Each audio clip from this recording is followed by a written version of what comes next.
The drama began shortly after the Frederick Police Department received a call from Nicole Atkinson, the best friend of Shanann Watts. She had arranged to drive Shanann into town that same day for a pregnancy checkup, but there was no answer when she knocked at the door, nor any response to her text messages or phone calls. After noticing her shoes were still at the front door, she became concerned and called 911. Nicole? Yes. Okay. What's going on? So my friend, we were out of town for a business trip this weekend. Right.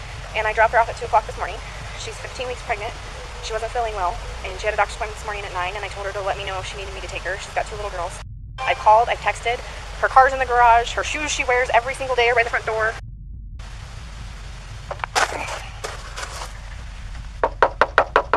How you doing?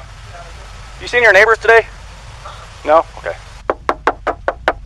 What's Chris's phone number? Chris's phone number is... Hey Chris, Officer Coonrod for the police department. Pretty good. So, do you have any idea where your wife is? Right. What my concern is, her car's here. They're saying she's diabetic, and I don't want her... If she's upstairs and can't respond. Okay. About how far out are you? Okay. Alright. He said like 5 minutes. It's not a sure sign of guilty conduct, yet the fact that Chris made the officer wait for his return would have most likely alerted some minor suspicion. In normal circumstances, a husband receiving a call from the police saying they were concerned about the safety of their pregnant wife and children, in most cases, would have given them permission to immediately kick the door down. It's a truly somber awareness to know that the man stepping out of the car had only a very short time ago dumped his infant daughter's bodies into an oil tank and buried his pregnant wife in a shallow grave. Scott, how you doing? How's it going? So this is the only vehicle she would have?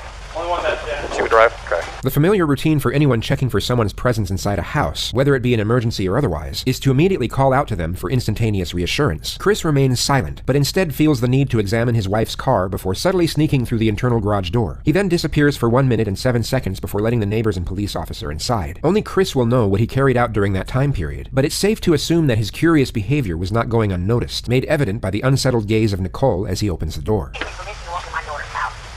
Mind if I come in, Chris? There were multiple key moments captured from inside the house, which may not have been noticed immediately by the officer, but would have no doubt been gathered by forensics upon further investigation. The most overt peculiarity was Chris's interaction with his phone. The guise of his thumb movement would have given the impression he was texting someone, which would have seemed very peculiar, as the normal response would be to frantically call people rather than text given the circumstances. Hindsight gives us a clearer picture of Chris's introversion, which is that he was most likely using his phone to avoid eye contact and progressive dialogue with the officer. What time do you leave today? What time to leave there? No, here. I'll usually leave between 5:30 and 6. Alright. And was Shanann here then? Yes. Yeah, what she was doing that. Does she usually watch the kids, or do you have daycare watch them? She usually watches the kids if they're not at school. Okay. You guys have any kind of issues, marital issues, or? We're going through separation. You are? How's that going? It's going Civil for the most part, or?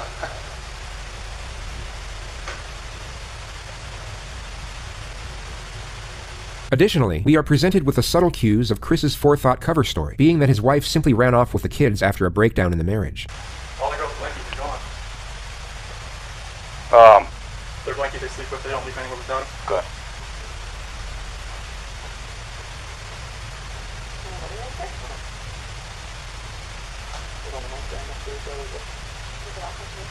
Picked up, so it's here. The rest of Chris's conduct could be analyzed and dissected in various ways, and it would be easy to pick at certain oddities in body language and link them with signs of guilt. Yet, without the hindsight we have now, his behavior could just as easily be linked with an innocent man who is understandably concerned and frantic over the disappearance of his family. His very conservant neighbor, however, had the perceptual advantage of knowing Chris on a semi-personal level, and could analyze his kinesics in a far more accurate manner than the police officer. You just want to go talk to him? I'm going to get his info real quick.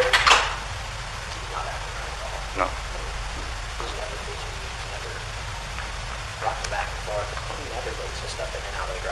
Right. To be completely honest with you, my wife and I were kind of wondering when she was on vacation if something happened, because I've heard them full out screaming at each other at the top of their lungs, and he gets crazy. Really? And that's pretty recently? Yeah.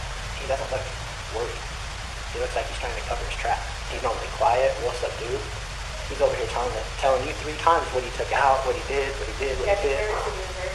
He's very, he never talks. So the fact that he's over here blabbing his mouth makes me kind of suspicious. This was just after the moment he had shown both Chris and the officer his surveillance footage of that same morning, capturing only Chris leaving the house after loading multiple unidentified things into his truck. Yeah, we can pick up cars coming this way. I get anything coming this way and making a turn.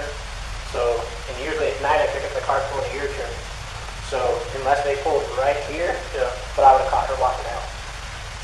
Although not fully incriminating, as Shanann and the kids could have left through the back entrance, this was an extremely detrimental piece of evidence, and would have no doubt been extolled by forensics and made Chris an immediate prime suspect. The following day, Chris, for some bizarre reason, agreed to be interviewed by 2 separate news stations, where he came across as extremely unimpassioned and detached from the alarming nature of the situation. Like when I got home yesterday, it was like a ghost town. Like she wasn't here, kids weren't here.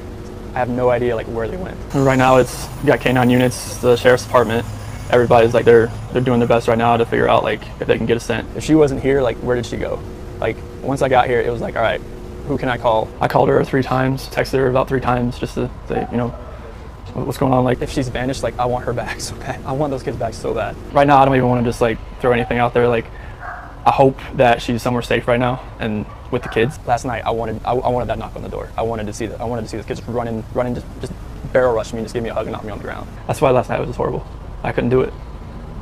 I'm hoping that somebody sees something or somebody knows something and comes forward. Shanann, Bella, Celeste, if you're out there, just come back. Like if somebody has her, just please bring her back. I need to see everybody. I need to see everybody again. This house is not complete without anybody here. Please bring her back. This could have been construed as shock trauma, where a person will turn numb and retreat into themselves as a means of escape. Yet the viewers watching this live from home were probably thinking what we as the retrospective audience already know. He was called in for questioning 4 hours later. Alright, let's do this. Somebody saw something. Somebody knows where these kids are. And I keep saying kids, I'm sorry, kids in your life. I know you're going through a lot, so I'm not going to keep you here all night. Tell me exactly what you remember, and I'll take notes about where we can go. Okay. So this 1:48 a.m. Let me switch chairs. Okay. When they come knocking. One of the oldest and most commonly used techniques is for the interrogator to sit between the door and the suspect. This is for the purpose of heightening the feelings of isolation and dependence. It's an indirect subliminal message, letting Chris know that the only way out of that room is through the detective. It's an excellent tool for stripping away confidence, thus increasing the telling signs and body language when information is fabricated. 4 a.m. That's when my alarm goes off for work, and I'm just get dressed, brush my teeth, everything I do upstairs. Okay. About 4:15, that's when I get back, slide right into bed next to her, and start having a conversation with her about putting the house up for sale and talking about it, like actually proceeding with the separation. Okay. And obviously it gets pretty emotional, like we're talking about, you know, like we felt this disconnection was there, like falling out of love, and trying to stay together, maybe just for the kids' sake, but we're realizing that doing like our homework, it's not, most of the time that's not going to work. Yeah.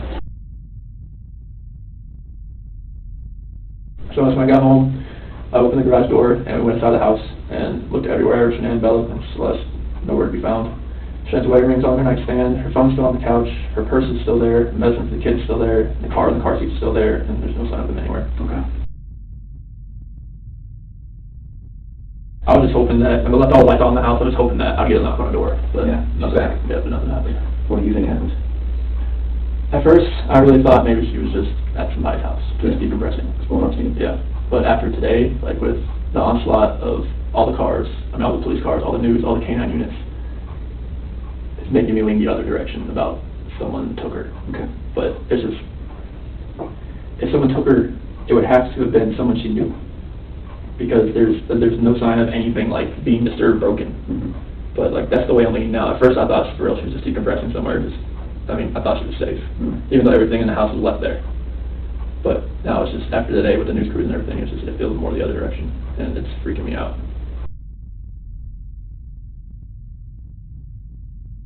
On that night, I woke up early that morning, I told her like the disconnection it's there, like it's not going away. Like the connection we had in the beginning, it's not there anymore. It's like I don't feel like the love we have is there anymore. Okay. And it's just like I don't feel like, I mean, if we want to stay together for the kids, I'm not sure if that's going to work. Like bringing that's what you told him? Yes. Okay. Like having another baby, bringing us this relationship. Do you think this is going to work with us being together, or separation? I think is going to be the best possible route for us. And that's when like all the crying and everything proceeded, and it was very hard just to talk about that. But I needed to do it face to face. Okay. And I needed to see her face like while I did it. I couldn't text, phone, whatever. I needed to be face to face and be able to see her and know that she was going to be at least reciprocating back to me. Oh, what did she say? She said that she wanted to kind of work on it, but if that's the way I was feeling, then she respects that. Okay. 1 p.m. I'm now on my way home to check on my family. Just because you're worried based on the conversation with Nicole. Had the police contact you by then? No. Okay. So you arrived? Sorry, go ahead. But Nicole said she was probably going to call the cops. Okay. All right. Now, so it sounds like Nicole's pretty worried. Mm-hmm. More worried than you. Well, so once she couldn't get anything out of her and nothing was going on in the house, I was like, all right, I gotta go home. The sharp and sudden change of angle from baseline questioning to direct confrontation would normally make an innocent person refute or at least challenge the statement. There would also be a brief pause, as they would need time to process the allegation due to its perplexity. A guilty individual would already be in a defensive state of mind and would normally respond in a hastily modus. Instead of refuting the remark, they would accept it, but try and explain its actuality in a defensive manner. But it sounds like Nicole was more worried. Yeah, because like most of if she doesn't text me, like I understand that, like sometimes that happens. Okay. But for her not to get back to her direct sales group, that was very unorthodox. Okay. So then they're at home. Police officers there. Mm-hmm. Then walk me through that. So as we go through the house, we're all Did you immediately go through the house? like I open the garage door and I just go into the house. I'm looking, like I just go in the garage door and I'm looking. Is the police officer saying, "Hey, let me talk to you for a minute"? No. No. Okay. No. What's the vibe like? I go up there, shake his hand, but I'm like opening the garage door at the same time. Okay. And then I go through, and then they're waiting at the front door. I go in, open that up, and then they come in. Oh, so they didn't go in the garage door with you? Okay. Well, they went in the garage. They didn't come in the way I did. All right. So then everybody goes in. I think that was at 4 o'clock. That's when because the officer went over to the neighbor's house to see if he saw anything, and Whose idea was that? I think it was the officer because he just went over there. And then that's when the neighbor called him back over to show him he had some stuff from the other night. Okay. To show him like whatever he had and that put motion on it. Okay. 4 p.m. Police check neighbor security footage and question them as well. Okay. Have we talked about that? Is that where we're okay? Where we're at. Anything else about that? No, I mean it just shows Nicole dropping her off, but her not walking up, and it shows me loading my truck up. Okay. About the time I told you I left. Okay. Can we talk about something that's kind of hard to talk about?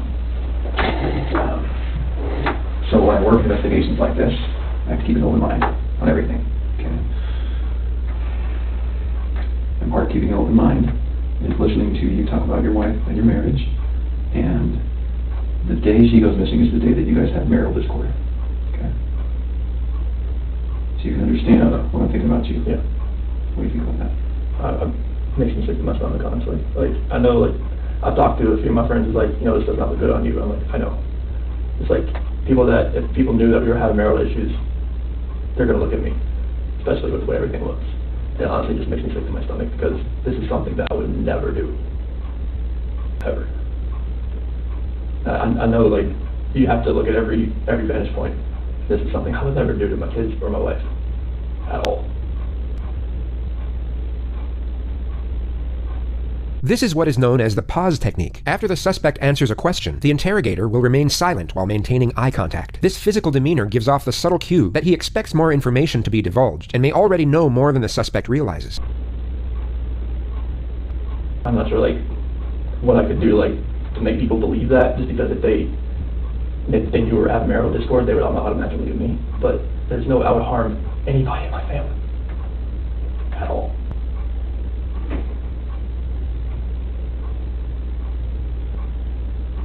I know we were having marital discord, and we had that conversation that morning, and then she goes, we have no idea where she is, or the kids.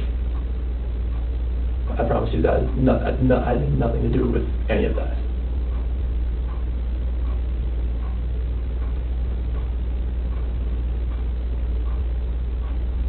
Are you telling me the truth? I'm telling you the absolute truth. Why should I believe you? A truthful individual will normally respond to this question with a question, such as, "Why are you asking me that?" or "What's going on here?" They will often protest the aggressive nature of the inquisition, or give a short and forceful response. Because I'm a very trustworthy person, and the people that do know me, they know how I'm a calm person. I am not an argumentative person.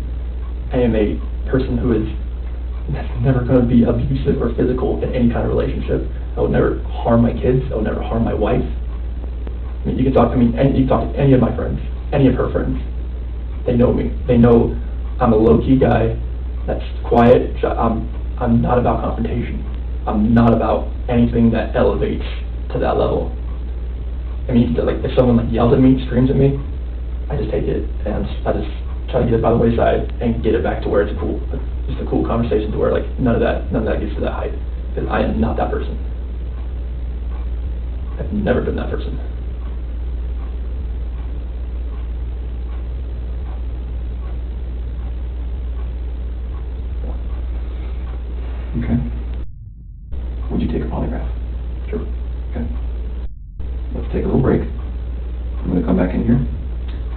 question for you. How you feeling? Look at that picture.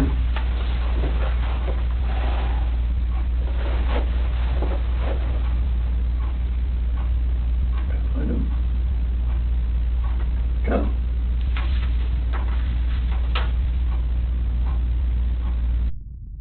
Celeste, she's rampage. She's always the one that's gung-ho. She's always the one that's just like, she's off. She's either go or sleep. She's always the one growling. She's always been, she's a tiger. Bella, she's the calm, the mothering one. She's the one that's always, you okay? You okay? Fine? Okay. She's just the sweetest little girl. She's the one that favors me more, and Celeste is the one that favors Shanann more.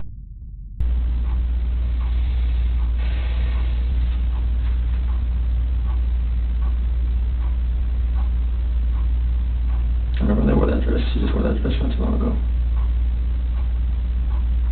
I unbuttoned the back of it so I could get her pajamas on. She goes, "No, Daddy, button. I got button. I'm gonna love those spaghetti strap dresses. She likes long dresses.